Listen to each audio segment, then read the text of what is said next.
In the words of the Hall of Famer Reggie Miller, are you kidding me? 24 hours after Jaren Jackson Jr. signs a 5-year, $240 million deal, the Grizzlies are now reporting that he will have to have surgery on his toe. Grizzlies Nation, you're probably disappointed but not surprised.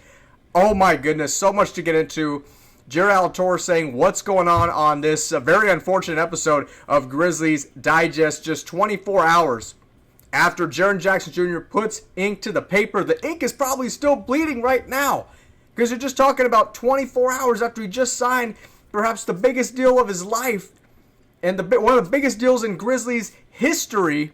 And now we got to go through another injury. It hopefully is not a significant injury by any means, but looks to be that he will have to have surgery on his right foot, specifically his toe, and just a really unfortunate thing. All the basketball gods out there blessing all these other teams, but it just continues to rain doom in Memphis for some reason. But before we get into the content, just want to say thank you all so much. We're almost to 1K subscribers, and why it's important to get to 1K subscribers. First, I want to thank you so much for supporting us from day one. Know who all you OGs are, and thank you so much for everybody who has joined the Grizzlies Digest family. Really much appreciated. We want to get to 1K subscribers because we're able to get more added social media content to you guys, more fan engaging content to you guys, perhaps even some live streams getting started whenever we get to preseason, maybe even regular season as well. So that's why that's important. Hit that subscribe button so you never miss another upload from us. Very free. It'll take less than a second. And we got to get into the content right now because this is absolutely serious right now. From the Grizzlies PR page, they say the Memphis Grizzlies today provided the following medical update on Grizzlies forward/center Jaren Jackson Jr. They add, while participating in a live basketball run off-site, Jackson Jr. sustained a turf toe injury in his right foot, which upon expert evaluation yesterday was determined to require a procedure to repair. An update and preliminary timeline will be provided following the procedure, but Jaren Jackson Jr. is expected to make a full recovery. So that is the good news. And we'll get into more about what kind of injury this is as I pull up one of my posts on X here that did not make the cut here, but I'll certainly read it out to you from Jeff Stotts on X. And he is an injury analyst as well. He's at In Street Clothes. His name is Jeff Stotts. He's reporting on Jaren Jackson Jr. that the term turf toe is used to describe a sprain of the first MTP joint of the big toe. He adds surgery is often needed when the plantar plate ruptures. Others to suffer a similar injury include Blake Griffin and Miles Turner. Average lost time for NBA cases that need surgery is around 3 months. So right now we're at the beginning of July. So you got August, September, October. So that's still in the vicinity of before the NBA season were to start. The worst case scenario, ladies and gentlemen, would probably be close to 6 months, which is taking us to the beginning of January of 2026, which is when Edie is, I think, expected to return around then. I mean, don't quote me on that, but I believe it's supposed to be around that time.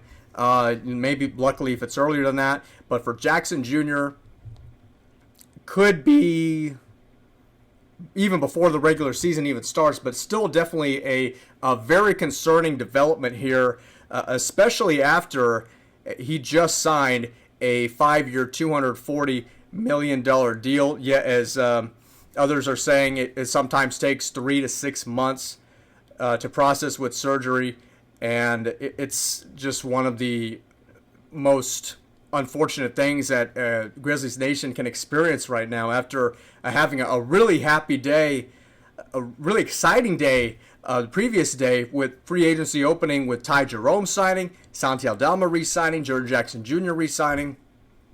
And of course, while it requires a medical procedure, there's no recovery timeline established just yet. So things are still very much up in the air. We'll continue to keep you updated here on Grizzlies Digest for more on that. And the Bleacher Report adding pretty much the same thing that we just went over. JJJ, who signed a $250, I believe it's $240 million deal yesterday, is, quote, expected to make a full recovery, and that's the very good news on that, and that's all that we can expect right now. Now, if you're a Grizzlies fan, of course you're wondering, what do we do with Brendan Clark? What do we do with Marvin Bagley and Jay Huff? I wouldn't go panicking on that just yet. I still do think we need a backup power forward / center. Probably one that can play both, I would say. And I would look at names. We'll probably make a separate video on that sometime in the week, maybe to go over that, depending on if we get another update on the Jackson Jr. injury. But there are still some big man names to go after. But I'll save that for another video at another time. But I wouldn't go panicking just yet on starting Brendan Clark and Jay Huff. You got Santi Aldama, who just signed that big deal. You may be wanting to insert him in that starting lineup. He can very well, I feel very comfortable about him taking that 4 spot, at least to start with, for the season if needed. But then you look at that 5 and you go, okay, well, then you don't really feel comfortable about Marvin Bagley or Jay Huff starting at that 5. Or Brendan Clark, for that matter. At least you don't see him in that starting role, but if he needs to be, then that's just what it's going to be. But for those of you saying, well, what about Bagley and Huff and Brendan Clark, I wouldn't go that far just yet. I still think there's going to be a move that happens. I still thought there was going to be a move that was going to be happening even with the signing of Jaren Jackson Jr., but we'll wait to see on that. And we'll have a little bit more on this injury. They say the turf toe recovery time depends on the severity of the injury and can range from a few days to several months. Grade 1, kind of something similar that I kind of had whenever I was playing pickup basketball around my freshman year of college. It says the mildest injury, which can heal in a few days to a week with rest and care. You can try the RICE method, which is rest, ice, compression, elevation. You can also wear shoes that don't bend easily. Yeah, that sounds like something that took me like 4 to 5 days to recover, and unfortunately, with the severity of what they're talking about, what the Grizzlies organization is talking about, it sounds like it's going to be a lot worse than that, unfortunately. For grade 2, it says this injury involves more significant ligament damage and can take a few weeks to heal. You might need crutches or a walking boot, and you should not play sports or exercise for 2 or more weeks, and obviously it's going to take definitely 2 or more weeks for Jackson Jr. to get comfortable again, at least get back in the gym and start walking, jogging, shooting around. Grade 3, this is probably the most severe injury, which can involve a complete ligament tear or damage to the joint capsule. It can take months to heal, and you might need surgery, a cast, and crutches, for several weeks. You'll also need multiple follow-up appointments before your doctor allows you to play sports again. So, again, it sounds like a significant injury, but it's not anything like the timetable of an ACL tear or an MCL tear or something like that.